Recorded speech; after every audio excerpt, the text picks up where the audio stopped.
Kenapa tuntutan saya lebih besar daripada pembunuh? Tuntutan saya lebih besar daripada teroris. Nah, ini mungkin adalah karena di dalam alur persidangan ini sudah terang benderang bahwa saya tidak bersalah. Halo, selamat datang di channel Suara Hati Sang Istri. Reaction kali ini kita bedah kasusnya Nadiem Makarim. Analisis dari video dan artikel yang bilang bebaskan Nadiem Makarim, lalu adili Jokowi. Kenapa demikian? Ya karena Nadiem Makarim bisa jadi Mas Menteri itu karena dipilih oleh Presiden langsung pada masa jabatannya Joko Widodo ya, dan memberikan instruksi kepada Nadiem untuk menambah anggaran pengadaan laptop Chromebook sebesar 11 triliun. Ini kata analis politik Saiful Huda YMS ya. Dan Saiful bilang apabila Nadiem dianggap telah melakukan korupsi dan dituntut 18 tahun penjara serta denda triliunan rupiah, harusnya Jokowi yang mempertanggungjawabkannya.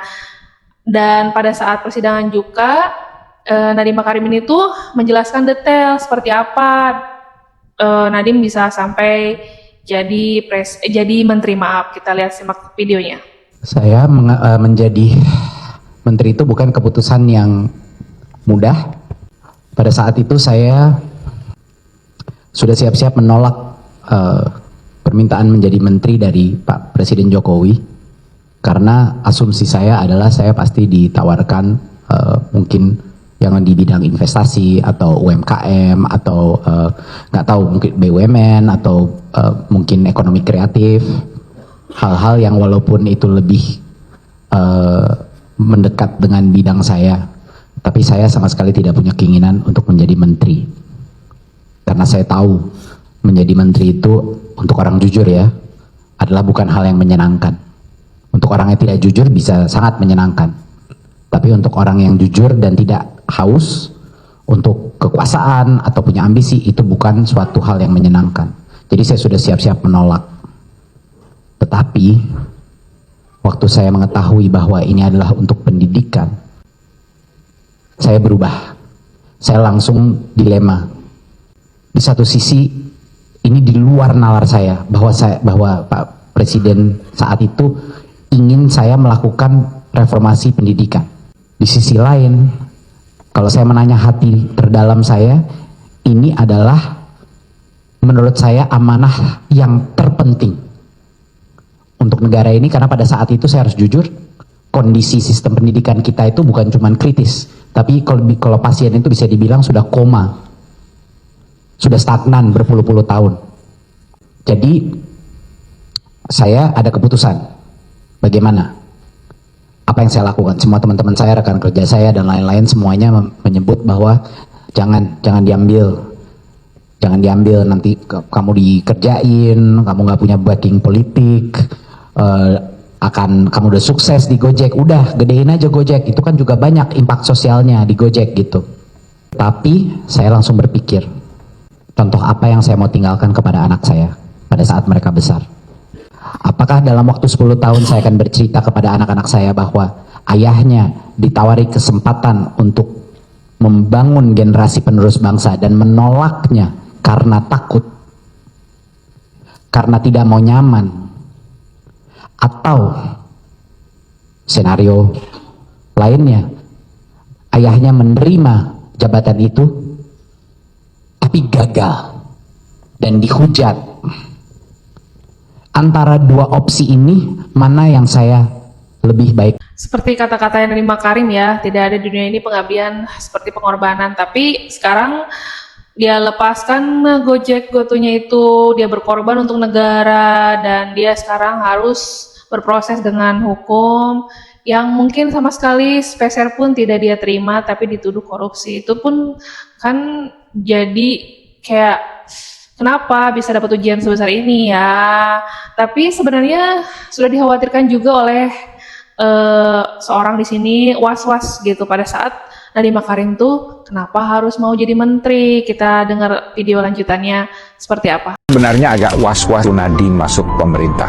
Mengapa? Karena budaya korporat Nadiem pasti akan banyak berbenturan dengan budaya birokrasi pemerintah. Nadiem lebih efektif sebagai entrepreneur ketimbang pejabat negara. Dan tragisnya, walaupun Nadiem selalu menunjukkan kesetiaan pada Presiden Jokowi yang mengajaknya masuk kabinet, setelah Nadiem mengalami musibah kasus ini, Jokowi tidak pernah menyapa atau menunjukkan empati pada Nadiem. Saya bukan orang hukum dan tadinya juga saya tidak punya opini mengenai kasus ini. Tapi apa yang saya lihat dari kasus Nadiem ini banyak sekali kejanggalannya. Ini kasus korupsi, tanya Nadiem tidak pernah menerima uang, tidak pernah berupaya memperkaya diri melalui kebijakan. Kan secara finansial Nadiem sendiri yang justru menurun kekayaannya semenjak menjadi menteri. Tidak ada mensrea atau niat jahat Nadiem dalam kasus ini. Dan kerugian negara juga tidak terbukti. Bahkan ada pandangan bahwa negara justru untung karena harga Chromebook yang dibeli lebih murah. Kan ironis ya dengan kasus Nadiem Makarim ini. Banyak sampai yang was-was lah di awal-awal gitu.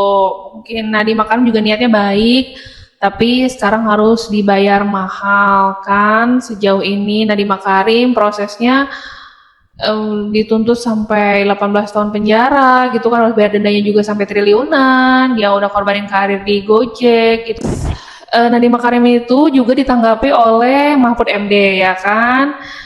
Jokowi dan Prabowo di balik kasus Nadiem ini, kata Mahfud MD, kenapa ya banyak kejanggalan gitu. Kejanggalannya itu mungkin yang tadi udah feeling dari pakar pertama, terus Nadiemnya juga sempat ragu, tapi akhirnya diambil jadi menteri. Kita lihat bareng-bareng nih apa dari sisi analisisnya Mahfud MD. Nadiem ini nggak punya musuh politik, iya tak? Nadiem ini musuh politiknya siapa? Nggak ada. Dengan Pak Jokowi baik-baik, dan Pak Prabowo baik-baik, dengan parpol baik, dan DPR baik. Kok lalu dibilang itu karena politik apa? Nggak ada. Atau mungkin pertimbangan bisnis? Ya saya tidak tahu. Bisnis. Makanya saya bilang harus profesional. Itu harus profesional. Kalau pengadilan, karena bahaya, masa kedepannya orang akan begitu semua kan. Ada kasus dibuat begini lagi, nanti orang tidak salah disalahkan lagi, tidak berkutik. Kenapa?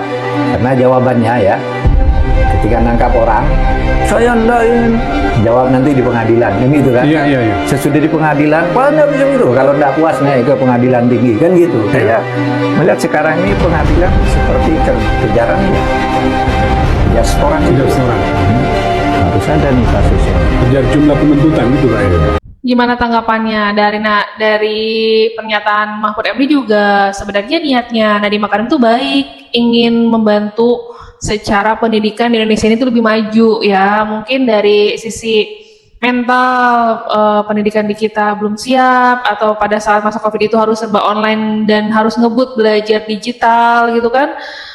Nggak semua langsung paham masuk ke dunia digital. Pada saat masa Covid juga itu berat gitu kan sebagai menteri ya. Aduh, lanjut lagi dari ini artikelnya bilang, bukankah Jokowi ketika masih menjadi presiden juga pernah mengatakan tidak ada visi menteri, namun yang ada adalah visi presiden. Harapannya besar. Presiden Jokowi itu ingin pendidikan Indonesia ini tuh lebih maju. Lalu dipercayakanlah ke Nadiem Makarim. Nah, mungkin dari kesiapannya Nadiem Makarim ini sebagai jiwa entrepreneur dan corporate masuk ke dunia politik agak bentrok atau bergesekan ya, nggak mudah untuk menerapkan lah visi misinya, atau di gaya kerja di corporate ke pemerintahan itu jauh beda. Yaitu di situ bisa dibilang PR dan bisa dibilang sulit. Nah, meski Nadiem Makarim ini tuh sekarang harus menempuh jalur hukum dan dituntut 18 tahun penjara di kasusnya tentang pemerintahan dunia pendidikan yang dia niatkan awalnya itu ingin memajukan di Indonesia pendidikannya, dan beberapa cara kerjanya itu memang agak kontras gitu ya, baik dia sebelumnya di corporate untuk diadaptasi ke pemerintahan tuh nggak mudah gitu kan, dan banyak yang pastinya menganalisa was-was seperti tadi beberapa informasinya.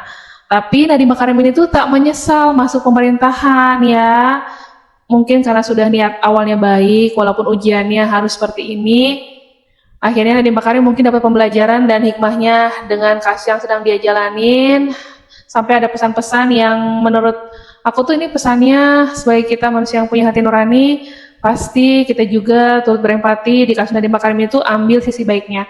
Kita dengar sama-sama ya di video ini. Memang ada alasannya. Kenapa Tuhan memberikan musibah ini kepada saya? Mungkin bukan musibah, itu yang saya sadari. Mungkin tanpa ini kasus kena ke saya, mungkin ketidakadilan selama ini terjadi mungkin tidak terbuka.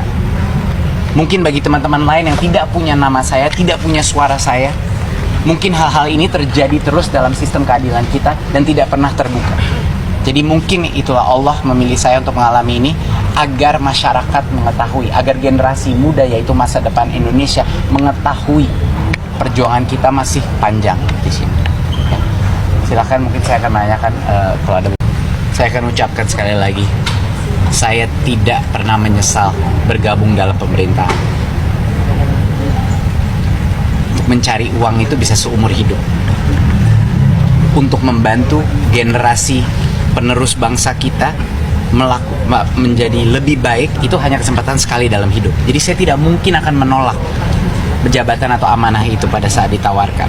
Mau saya gagal pun, resiko gagal, resiko masuk penjara pasti saya ambil. Karena masa depan Indonesia itu lebih penting dari segala resiko ini. Kedua, jelas saya kecewa, saya sakit hati, saya patah hati. Orang tuh cuma patah hati kalau dia cinta dengan negara. Bahwa negara bisa melakukan ini kepada saya setelah semua pengabdian saya, ya iya, saya sakit hati. Tapi bukan berarti saya tidak cinta negara ini. Justru Tidak menyesal ya, itu pernyataan dari Nadiem Makarim. Sampai tersentuh nih. Dan itu hanya orang-orang yang berhati bersih sih dengan kata-kata seperti itu menurut aku ya. Jadi tergantung niat dan tergantung adaptasi juga. Kalau di bidang pekerjaan manapun tuh pasti ada resikonya dan ada cara yang harus disesuaikan. Mungkin ada Makarim dari dulunya di dunia korporat, mungkin cara penyesuaian ke pemerintahan itu agak-agak ekstrim atau cepat gitu kan gayanya, dengan menghapus UN dan lain-lain kan, yang pernah ingat dari beberapa gebrakan yang Nadiem Makarim di dunia pendidikan itu juga ada niat baik tapi ada hal-hal yang nggak semua orang bisa terima. Itu yang mungkin kita nggak bisa membedakan mana yang benar dan mana yang salah di kasus Nadiem ini tuh rumit sebenarnya. Sampai-sampai Nadiem tuh sesedih melihat hukum di Indonesia ya yang sedang dijalaninnya tuh, Nadiem tuh sedih gitu. Kita lihat bareng-bareng. saya terus terang ya, udah nggak mengerti mau buktiin apa lagi. Kasus yang buat saya tidak masuk akal, buat para pakar-pakar terbaik di negara ini tidak masuk akal, buat gerakan-gerak semua tokoh-tokoh anti korupsi semuanya serentak menyatakan ini tidak masuk akal. Jadi terus terang saya bingung mau bilang apa lagi. Itulah kesedihan proses hukum ini. Sudah terang benderang banget, semuanya sudah tahu apa kebenarannya. Walaupun sudah terang benderang dari versi Nadiem Makarim, tapi ini mungkin ada keyakinan yang kita juga orang awam tidak mudah paham dengan pengadilan yang seperti apa, yang benar atau salah gitu, yang sampai bingung membedakannya di kasus Nadiem Makarim ini ya, walaupun dia bilang tidak mengambil sepeser pun gitu, tidak niat korupsi gitu kan. Dan ditutup dengan video pernyataannya beliau Nadiem Makarim itu inginnya, kok bisa ini terjadi, kok bisa sampai saya menjadi tersangka, saya hanya mau ini berakhir. Udah capek, udah nggak mengerti mau buktiin apa lagi. Kasus yang buat saya tidak masuk akal. Itulah kesedihan proses hukum ini. Udah terang benderang banget, semuanya sudah tahu apa kebenaran. makasih yang udah nonton channel Suara Hati Sang Istri, tolong berikan komentarnya, bye.